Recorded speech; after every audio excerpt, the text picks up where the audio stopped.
কিন্তু ওটাই আমার পয়েন্ট। তাহলে এটার মানে কি? From the church you get. Wait. বোন, আপনি কোন চার্চের অন্তর্ভুক্ত?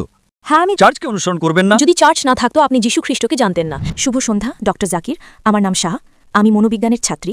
আমি আপনার আগের লেকচারে অংশ নিয়েছিলাম UITM শাহ আলামে। আমি অবশ্যই বলবো যে আমি আপনার লেকচার খুব উপভোগ করেছি। আজও আমি আপনার লেকচার উপভোগ করেছি। আমার প্রশ্ন আগের লেকচার সম্পর্কে। আপনি বলেছিলেন বিশ্বজনীন ভ্রাতৃত্ব সম্পর্কে UITM শাহ আলামে। একটা সময়ে প্রশ্নোত্তর পর্ব চলাকালীন আপনি উল্লেখ করেছিলেন যে আপনি খ্রিস্টানদের চেয়ে বেশি খ্রিস্টান ছিলেন।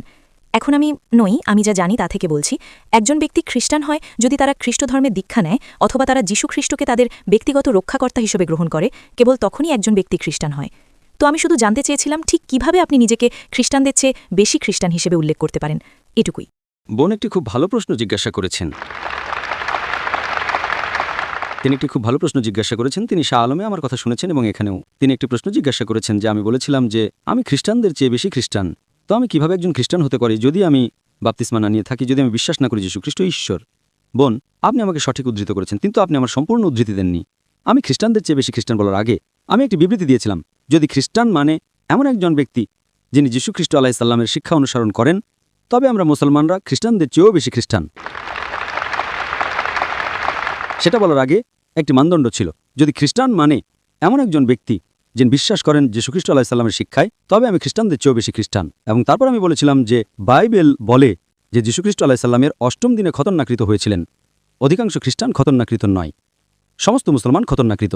বাইবেল এফিসিয়েন্স বই অধ্যায় 5 আয়াত 18-তে বলে মদপান করো না। হিতোপদেশ বই অধ্যায় 20 আয়াত 1-এ বলে মদপান করো না।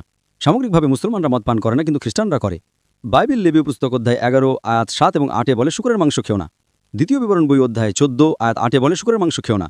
ইসাইয়া বই অধ্যায় 65 আয়াত 2 থেকে 5-এ বলে শুকরের মাংস খেও না। আমরা মুসলমানরা শুকরের মাংস খাই না, কিন্তু খ্রিস্টানরা খায়। বাইবেল বলে হিজাব করো, যে তুমি মাথা ঢেকে রাখো।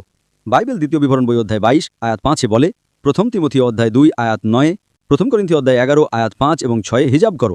সামগ্রিকভাবে মুসলমানরা হিজাব করে, কিন্তু খ্রিস্টানরা মাথা ঢেকে রাখে না। যদি খ্রিস্টান মানে এমন একজন ব্যক্তি যিনি যীশু খ্রিস্টের শিক্ষা অনুসরণ করেন, আমরা মুসলমানরা খ্রিস্টানদের চেয়েও বেশি খ্রিস্টান।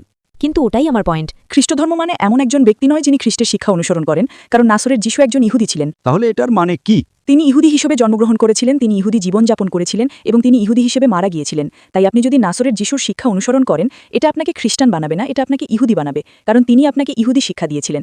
তবে নাসরের যীশুকে আপনার ব্যক্তিগত ত্রাণকর্তা হিসেবে গ্রহণ করা এবং কেবল তার মাধ্যমেই আপনি স্বর্গে যেতে পারেন, তবে সেটা ডক্টর জাকির আপনাকে খ্রিস্টান বানাবে। বাইবেলের একটি আয়াত দেখান যা বলে যে যীশু খ্রিস্টকে আপনার ত্রাণকর্তা হিসেবে গ্রহণ করলে আপনি স্বর্গে যাবেন। আমাকে সম্পূর্ণ বাইবেলে একটি দ্ব্যর্থহীন উদ্ধৃতি দিন যেখানে যীশু খ্রিস্ট নিজেই বলেছেন যে আমি ঈশ্বর, অথবা যেখানে তিনি বলেছেন আমার উপাসনা করো, আমি আজই আপনার খ্রিস্টান ধর্ম গ্রহণ করব। আপনি যা বলছেন তা চার্চের শিক্ষা, বাইবেলের নয়। হ্যাঁ, ঠিক তাই, কারণ চার্চ থেকে আপনি পান। Wait. বোন, হ্যাঁ। আপনি একটি ধর্ম বুঝতে চান, ধর্মগ্রন্থ পড়ুন, অনুসারীদের দিকে তাকাবেন না। আচ্ছা, অনুসারীদের দিকে তাকাবেন না। আমি আপনাকে বলেছি, যদি আপনি ইসলাম বুঝতে চান, মুসলমানের দিকে তাকাবেন না। ধর্মগ্রন্থ কোরআন এবং নবী মুহাম্মদ সাল্লাল্লাহু আলাইহি ওয়াসাল্লামের খাঁটিবাণী পড়ুন। যদি আমি খ্রিস্ট ধর্ম বুঝতে চাই, আমি চার্চের দিকে তাকাবো না। চার্চ বাইবেলে তত্ত্বাবধায়ক নয়। চার্চই খ্রিস্টান তৈরি করেছে। যদি চার্চ না থাকতো তবে কোনো খ্রিস্টান থাকতো না। সেটাই আমি আপনাকে বলছি।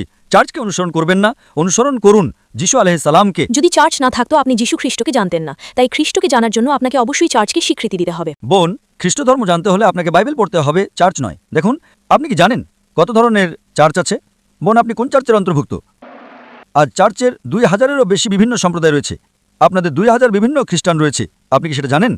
Baptist, Seventh-day Adventist, Jehovah's Witness. আপনি কোন চার্চের অন্তর্ভুক্ত? 2000 বিভিন্ন ধরনের চার্চ। আপনি কি সেটা জানেন? হ্যাঁ, আমি জানি, আমি খুব সচেতন। তাহলে আপনি কি বলতে চান যে এখানে 2000 বিভিন্ন ধরনের খ্রিস্টান?